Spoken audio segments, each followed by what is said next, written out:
Presiden Prabowo mengajak seluruh lapisan masyarakat, termasuk pemuda dan mahasiswa, untuk aktif berpartisipasi dalam upaya pemberantasan korupsi di Indonesia. Dalam pernyataannya, ia menekankan pentingnya keterlibatan generasi muda dalam menyita aset-aset yang dimiliki oleh para koruptor sebagai langkah nyata dalam memerangi praktik korupsi yang merugikan negara. Dengan dukungan dan partisipasi dari berbagai kalangan, diharapkan upaya ini dapat mempercepat proses penegakan hukum serta memberikan efek jera bagi pelaku korupsi. Prabowo juga menyoroti pentingnya kolaborasi antara pemerintah, masyarakat, dan lembaga pendidikan untuk mendidik dan membangun kesadaran anti korupsi di kalangan generasi muda sebagai pilar masa depan bangsa. Miskinkan koruptor, penyitaan aset adalah misi Pak Presiden Prabowo. Layanan pemadam kebakaran, damkar, memang dapat menjadi solusi alternatif dalam situasi darurat tertentu, terutama ketika masalah yang dihadapi memerlukan respons cepat dan polisi tidak dapat segera menanggapi. Tim damkar biasanya dilatih untuk menangani berbagai jenis keadaan darurat, bukan hanya kebakaran, tetapi juga situasi penyelamatan yang memerlukan tindakan cepat dan terampil. Namun, penting untuk menggunakan layanan ini secara bijaksana dan tepat sasaran agar tidak mengganggu operasi penyelamatan yang lebih mendesak. Jika memungkinkan, coba jelaskan situasi dengan jelas saat menghubungi layanan darurat agar mereka dapat memberikan bantuan yang paling tepat. Polisi saat ini tidak bisa diandalkan karena banyak berbagai macam ini itu, jadi masyarakat senantiasa tidak percaya lagi dengan polisi karena polisi selalu yang ditanyakan adalah uang dan uang, maka dari itu kebijakan yang baik dan benar adalah lapor damkar itu yang paling tepat karena dalam laporan damkar non-biaya atau free. Menteri Pertanian Amran Sulaiman bersama dengan TNI dan Polri, melakukan operasi penangkapan penyelundupan beras sebanyak 250 ton. Operasi ini menunjukkan sinergi antara berbagai lembaga pemerintah dalam menjaga keamanan pangan dan mencegah kerugian ekonomi akibat praktik ilegal. Penyelundupan beras dalam jumlah besar ini dapat berdampak buruk pada petani lokal dan stabilitas harga pasar. Oleh karena itu, penangkapan ini merupakan langkah penting dalam upaya melindungi industri pertanian nasional. Pemerintah terus berkomitmen untuk meningkatkan pengawasan dan penegakan hukum dalam rangka melindungi kepentingan pertanian dan masyarakat luas. Penyegelan gudang beras ilegal adalah langkah krusial yang perlu diambil oleh aparat keamanan seperti TNI dan Polri untuk melindungi para petani dan menjaga stabilitas ekonomi pertanian. Gudang-gudang ilegal ini seringkali menjadi tempat penimbunan beras yang dapat mempengaruhi harga pasar secara tidak wajar, merugikan petani yang telah bekerja keras untuk memproduksi beras berkualitas tinggi. Selain itu, praktik-praktik semacam ini juga dapat mengganggu distribusi beras yang adil dan merata kepada masyarakat. Dengan tindakan tegas dari pihak berwenang, diharapkan distribusi beras dapat lebih transparan dan adil, sehingga kesejahteraan para petani dapat terjamin dan ketahanan pangan nasional dapat ditingkatkan. Purbaya Yudi Sadewa, yang menjabat sebagai Menteri Keuangan, dengan tegas menyatakan bahwa ia tidak akan mengizinkan praktik thrifting di Indonesia.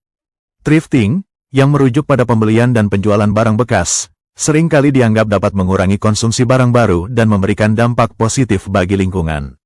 Namun, dari sudut pandang pemerintah, ada kekhawatiran mengenai aspek kesehatan, keselamatan, dan potensi dampak negatif terhadap industri lokal. Dengan melarang thrifting, pemerintah mungkin berusaha melindungi pelaku usaha lokal dan memastikan standar kualitas barang yang beredar di masyarakat. Kebijakan ini tentu menimbulkan perdebatan di kalangan masyarakat yang melihat thrifting sebagai solusi ekonomi dan lingkungan. Kementerian Keuangan, Kemenkeu, memiliki peran penting dalam mengelola keuangan negara, dan dukungan dari masyarakat sangatlah vital untuk menjaga stabilitas serta efektivitas kebijakan yang diterapkan. Tantangan yang dihadapi oleh Kemenkeu tidak jarang datang dari berbagai pihak, termasuk mereka yang memiliki kepentingan tertentu dan merasa terancam oleh kebijakan reformasi yang diusung. Kaum elit atau berkuasa yang mungkin merasa kebijakan tersebut merugikan kepentingan pribadi mereka, bisa jadi berusaha untuk melemahkan Kemenkeu. Oleh karena itu, transparansi, komunikasi yang baik dengan publik, dan akuntabilitas menjadi kunci untuk mendapatkan dukungan masyarakat serta melindungi institusi ini dari upaya-upaya yang ingin menjatuhkannya. Dengan dukungan rakyat, Kemenkeu dapat lebih tangguh menghadapi tantangan dan terus berkontribusi pada kesejahteraan bangsa. Presiden Prabowo telah mengambil langkah yang sangat positif dengan memberikan bonus kepada para pekerja yang terlibat dalam proyek perbaikan jalan. Langkah ini tidak hanya menunjukkan apresiasi terhadap kerja keras dan dedikasi para pekerja, tetapi juga berkontribusi pada peningkatan semangat kerja mereka.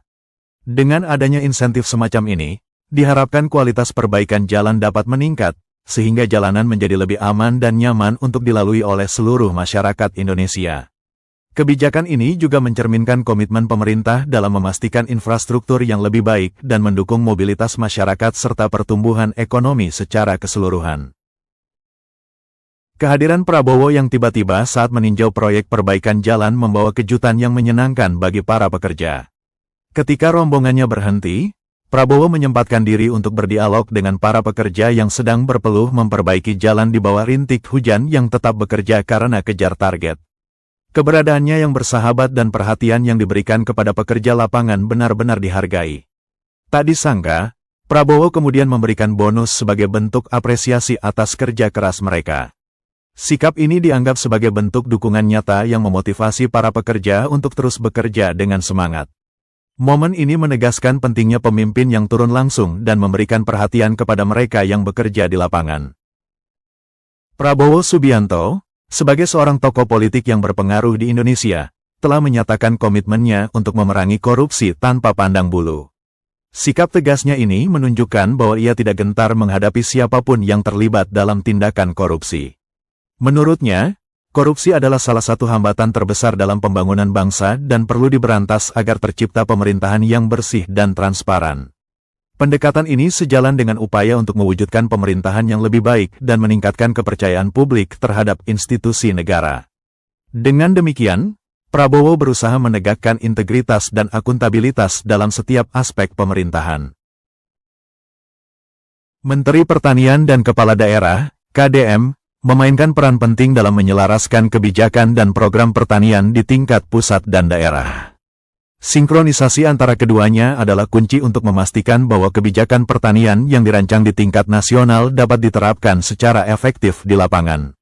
Dalam pembahasan tentang sinkronisasi ini, beberapa aspek yang menjadi fokus utama termasuk distribusi sarana produksi, penyuluhan pertanian, dan penanganan masalah-masalah lokal yang spesifik, seperti perubahan iklim atau hama tanaman. Melalui koordinasi yang baik, diharapkan hasil pertanian dapat meningkat, ketahanan pangan terjaga, dan kesejahteraan petani dapat ditingkatkan. Kolaborasi yang erat antara pemerintah pusat dan daerah juga akan memastikan bahwa bantuan dan sumber daya dapat dimanfaatkan secara lebih efisien dan tepat sasaran.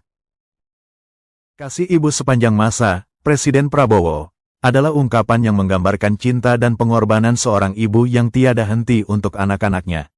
Presiden Prabowo menghadiri suatu acara dengan tema ini. Kemungkinan besar acara tersebut bertujuan untuk menghormati dan mengapresiasi peran penting ibu dalam masyarakat. Dalam pidatonya, Prabowo menyoroti betapa pentingnya peran ibu dalam membentuk karakter generasi penerus dan bagaimana dukungan kepada kaum ibu dapat memperkuat bangsa. Ia juga mungkin akan membahas kebijakan yang mendukung hak-hak dan kesejahteraan ibu, seperti akses kesehatan yang lebih baik dan dukungan ekonomi bagi keluarga. Acara tersebut pastinya menjadi momen reflektif untuk mengingat dan merayakan kontribusi luar biasa para ibu bagi keluarga dan masyarakat. Ibu, saya yakini itu. Karena ibu kita membesarkan kita tanpa harapan apa-apa. Bagaimana lagunya itu? Hanya memberi, tak harap kembali. Itu salah satu lagu favorit aku itu. Bisa nyanyi nggak? Ya? Nyanyi dulu. Kasih ibu. Supaya nggak ngantuk yang di belakang itu.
kasih. Pada seminar bertema, Ekonomi Indonesia Kaya Bersama, Purbaya Yudi Sadewa, seorang ekonom terkemuka, membahas berbagai aspek penting yang dapat mendorong pertumbuhan ekonomi Indonesia. Beliau menekankan pentingnya pemerataan ekonomi dan pengentasan kemiskinan sebagai pilar utama untuk mencapai kemakmuran yang inklusif. Purbaya menyoroti peran strategis sektor UMKM dalam menciptakan lapangan kerja serta meningkatkan daya saing produk lokal di pasar internasional. Ia juga menyarankan peningkatan investasi di sektor pendidikan dan infrastruktur sebagai langkah kunci untuk memperkuat fondasi ekonomi nasional. Dengan pendekatan kolaboratif antara pemerintah, swasta, dan masyarakat, Purbaya optimistis Indonesia dapat mencapai pertumbuhan ekonomi yang berkelanjutan dan merata, sehingga setiap lapisan masyarakat dapat merasakan manfaatnya.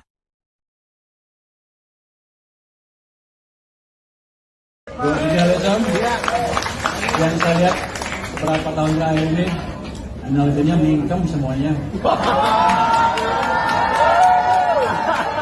Kurang awal, nggak pernah kasih kritik. Akibatnya ekonomi kita susah. Jadi ke depan Anda praktislah jurnalisme, kasih kritik yang baik, tapi kasih pemecahannya juga kalau bisa.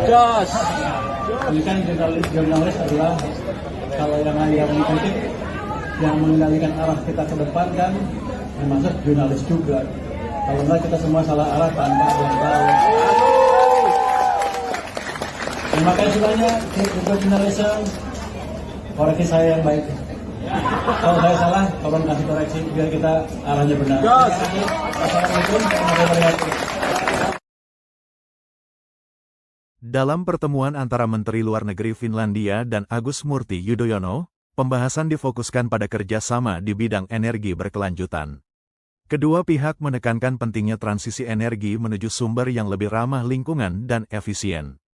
Menlu Finlandia mengungkapkan ketertarikannya untuk berbagi teknologi dan keahlian Finlandia dalam energi terbarukan, seperti tenaga angin dan bioenergi, yang telah terbukti sukses di negaranya. Agus Murti Yudhoyono, di sisi lain, menyoroti peluang yang ada di Indonesia untuk mengembangkan sektor energi terbarukan, mengingat potensi besar yang dimiliki, termasuk sumber daya matahari dan panas bumi. Pertemuan ini menandai langkah awal dalam memperkuat hubungan bilateral di bidang energi dan menciptakan peluang investasi bersama yang berfokus pada pengurangan emisi karbon dan peningkatan penggunaan energi bersih. Presiden Prabowo baru-baru ini meresmikan inisiatif digitalisasi pendidikan yang bertujuan untuk meningkatkan akses dan kualitas pembelajaran bagi pelajar di seluruh Indonesia. Program ini melibatkan penyediaan perangkat teknologi mutakhir dan platform pembelajaran berbasis digital yang dirancang untuk memfasilitasi proses belajar mengajar yang lebih interaktif dan efektif. Digitalisasi pendidikan diharapkan dapat menjembatani kesenjangan pendidikan, terutama di daerah-daerah terpencil, dengan menyediakan materi yang dapat diakses kapan saja dan di mana saja. Selain itu, inisiatif ini juga bertujuan untuk mempersiapkan generasi muda menghadapi tantangan di era digital dengan keterampilan yang relevan dan adaptif. Langkah ini mendapat sambutan positif dari berbagai pihak yang optimis bahwa transformasi digital di sektor pendidikan dapat membawa perubahan signifikan dalam mencetak sumber daya manusia yang unggul dan berdaya saing. Aku salut sama Dinda. Salut. Jadi ada lagi yang ingin memulai. Lagi Pak. 9. Oke. Baik anak-anak, kalian akan melanjutkan menguji JAT dengan PH universal, di mana JAT-JAT-nya sudah tersedia. Baik, siapa yang akan menguji dari awal? Dinda, silakan.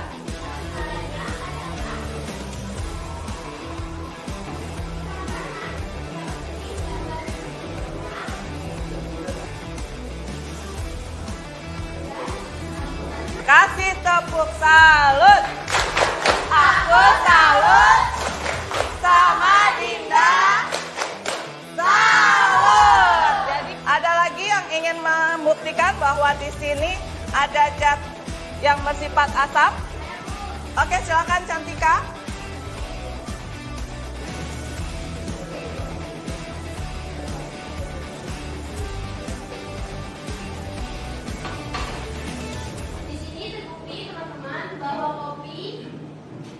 kaitannya dengan kopi, ya.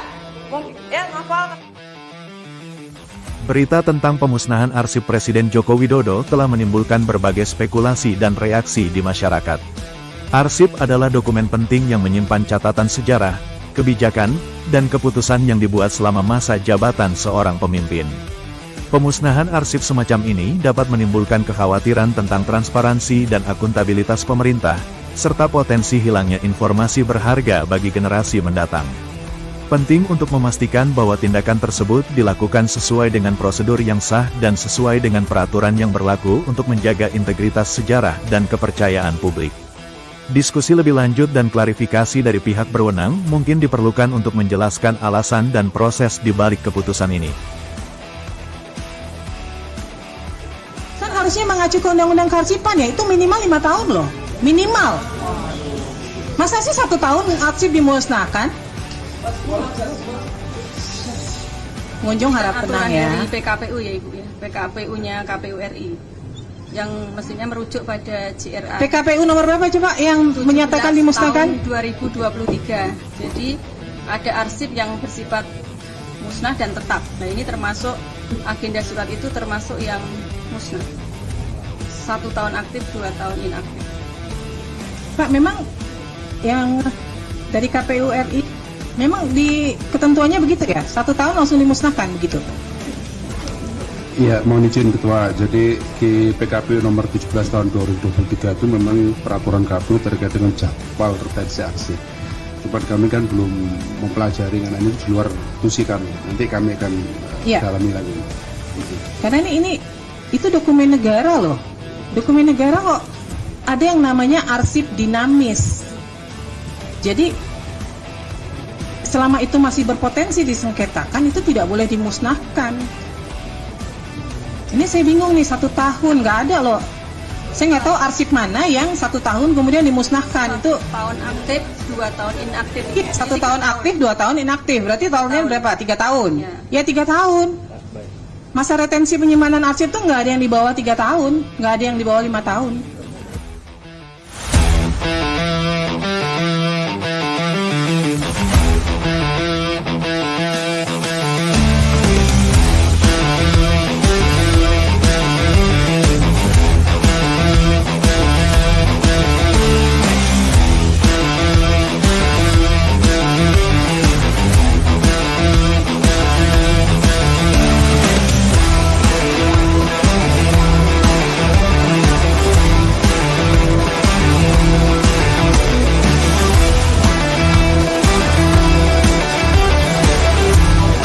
Menteri Keuangan, Purbaya Yudi Sadewa, melakukan inspeksi mendadak, sidak, di kantor pajak Surabaya untuk memastikan kinerja dan pelayanan publik berjalan dengan baik.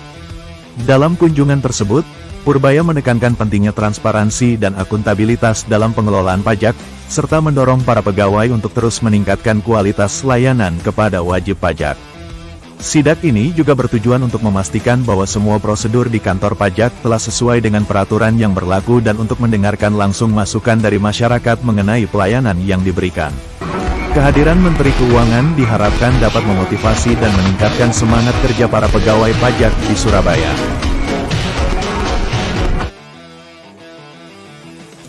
Panglima TNI tak terima jika tidak bersenjata.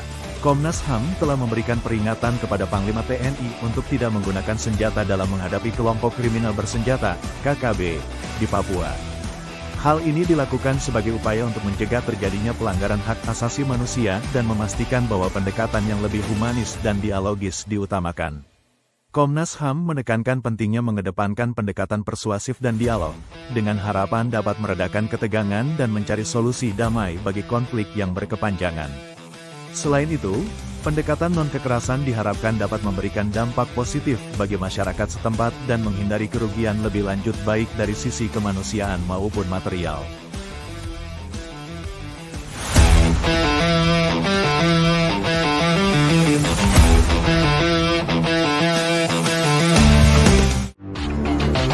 Saya perintahkan kita segera pesan modul ambulans udara untuk A400.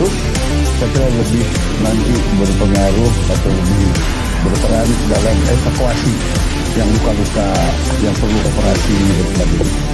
Makanya kita bikin modul operasi ambulans udara dan TNI saya perintahkan untuk nambah bataran kesehatan, tidak hanya mendukung bencana di wilayah nasional, tapi seandainya ada kemanusiaan yang terjadi peristiwa di mana-mana kita juga bisa hadir.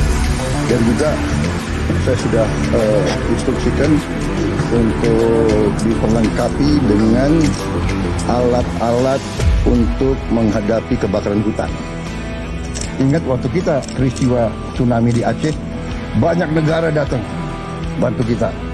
Waktu kita ada masalah di Sulawesi Tengah, ya, di Palu juga banyak negara bantu kita, ya kan?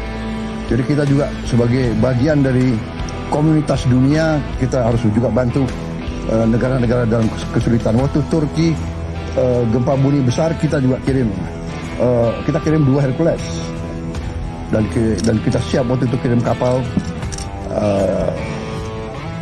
Jadi ini nanti menambah kekuatan kita. TNI adalah alat negara yang ikut sangat besar peranannya dalam menghadapi bencana, menghadapi kesulitan, menghadapi masalah-masalah kepentingan masyarakat.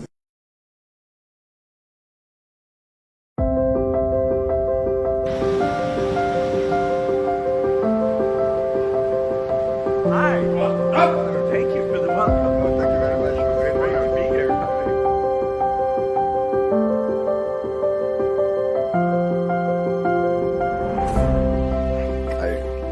I told the floor that you have assisted us directly in direct donation, more than 159 million US dollars since 2009, mostly into health. Tadi saya sudah sampaikan keputusan saya sebagai Presiden Indonesia karena dukungan beliau, bantuan beliau untuk Indonesia, tapi tidak hanya untuk Indonesia, untuk kepentingan manusia. Saya akan menggelar rapat Dewan Raja Kehormatan karena saya ingin atas nama bangsa Indonesia memberi bintang tertinggi kita untuk zona warga negara asing karena jasa-jasanya membantu Indonesia dan lain. Thank you very much. I invite you now.